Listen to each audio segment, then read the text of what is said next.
Hello mga kasari! Welcome back to my YouTube channel. Today is Friday. Napakabilis ng araw. Friday na agad. August 2, 2024. Month of August na guys.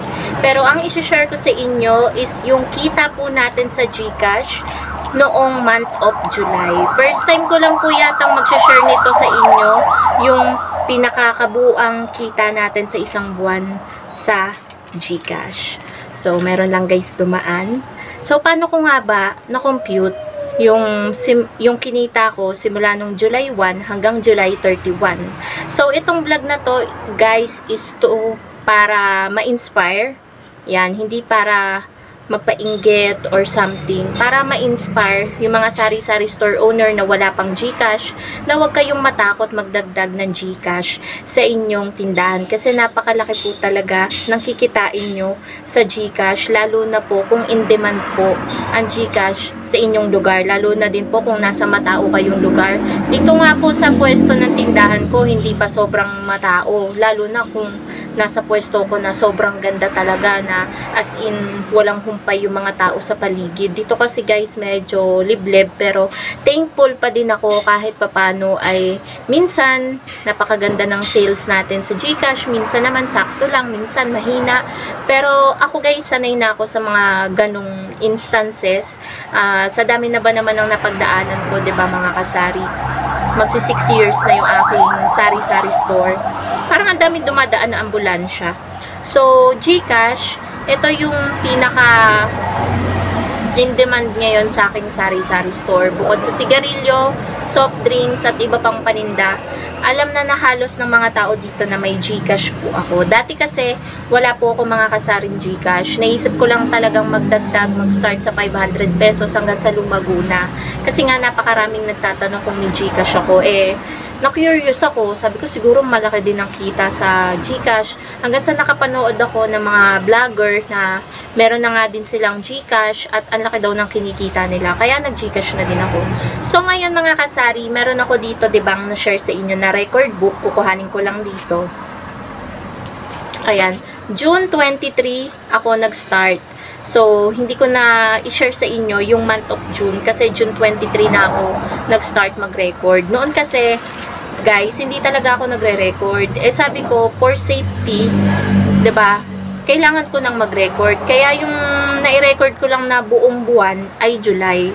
So, nandito guys, yung mga ano natin, yan ang kapal niyan. Baliktaran po ito mga kasari. Ayan o. Na-compute ko to kanina.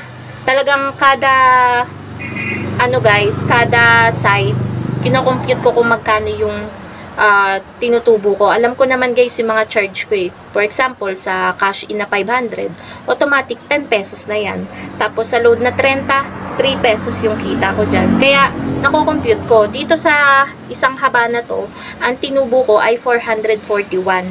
Dito naman sa kabilang side, ang tinubo ko ay 259. Tapos, pagkatapos ko guys, hanggang July 31, tsaka ako nag-plus-plus. Simula nung June 1, plus ng lahat ng kinita. Kaya, ayun, nakuha ko yung pinaka-total ng kinita ko sa month of July. So, nakakatuwa naman mga kasari. Imagine, nag-start lang ako sa 500 pesos, pero kumita na po ako mga kasari. Yung kita ko po nung month of July, kahit po sabihin na natin hindi to kalakihan, masaya na po ako dito sa halagang ito. 6,794 pesos. Imagine mga kasari, 6,794 yung linis na kinita ko sa GCash. At alam nyo ba mga kasari, yung aking washing machine na kinuha ko sa Abenson, utang sa home credit, natapos ko na po yan. At ang pinambayad ko po dyan ay yung kinita ko po sa GCash. So, yung akin pong washing machine ay katas po yan ng GCash. So, hindi ko po yan pinapainggit. Nakaka-inspire lang, 'di ba mga kasari, sa kita natin sa GCash, yung pabalik-balik lang na pera sa atin, paikot-ikot, nakapagpundar po tayo ng washing machine, 'di ba po mga kasari? So, talagang napakagandang idea po talaga mga kasari na meron po tayong GCash. Huwag po kayong matakot. Alamin niyo po yung mga bagay na hindi dapat gawin. mga bagay na dapat nating gawin para ma-secure at mas maging safe kung meron na po tayong GCash, 'di ba po? Maging mapagmatsyag po tayo sa paligid sa mga taong nagka-cash in, cash out, load sa atin. Maging mapagmatsyag tayo sa kumukuha ng number natin. Kasi, guys, yung mga manloloko, talagang ang gagaling na sa panahon ngayon eh. Parang mga IT expert na, kaya magdoble ingat na lang po tayo. Huwag po tayong matakot. Kung natatakot man po kayo, wag po kayong maglagay ng sobrang laki na as in 100k, 50k sa laman ng inyong GCash. Pwedeng nasa 10k, 5k, ganyan. Kung gusto nyong mag-start po nang hindi kayo masyadong natatakot. So, ayun po mga kasari, 6,794 yung akin pong linis na kinita po sa GCash ngayong month of July. Alam ko po mga kasari na ito'y hindi pa kalakihan gaya ng sa ibang sari-sari store owner na mga malalaking tindahan. Alam ko nga, may ibang ano dyan, si Madam ST, 'di ba? Minsan, sa isang araw, saglit niya lang kitain ang 1K kapag may malaking nagpa-GCash sa kanya.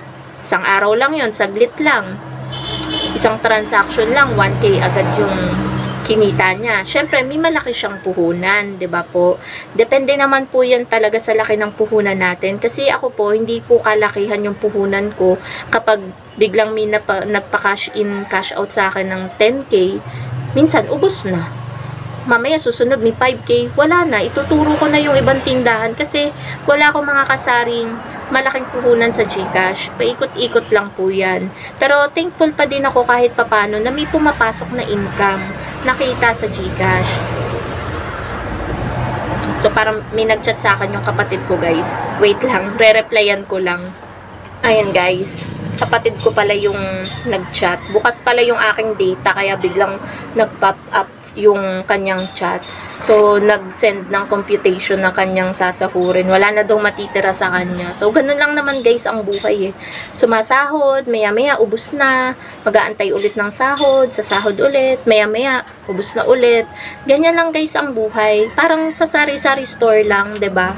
Kikita tayo ng kakarampot sa malaking puhunan, iro-rolling natin yung puhunan, bibili natin ng paninda para kumita tayo ng konti, tapos mamimili ulit, magtitinda. Ganun lang guys ang buhay, 'di ba? Parang ikot-ikot lang. So, ayun guys, yun lang naman ang yaw-yaw ko sa inyo about sa GCash natin, GCash update, yung kita natin sa GCash ngayong month of July. At gaya nga po ng sabi ko, itong vlog na ito po, mga kasari, ay hindi para ipainggit, para ma-inspire yung mga makakapanood nito na, alam nyo guys, so sana naman huwag nyo namang iskamin yung aking number.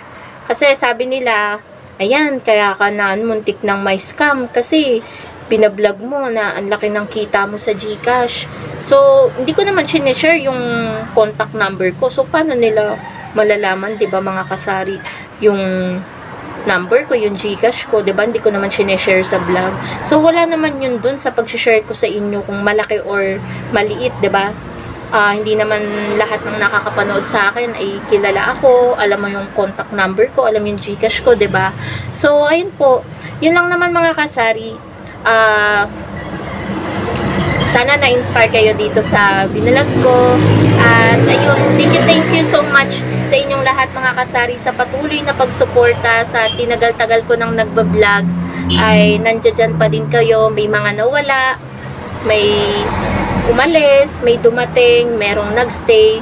So maraming salamat po sa lahat ng mga taong naging kaibigan, nakasalamuha ko dito sa YT World. Ayan, thank you so much po sa pag-support. Ayun lang po mga kasari. Thank you so much for watching and happy selling po sa inyong lahat. Bye guys!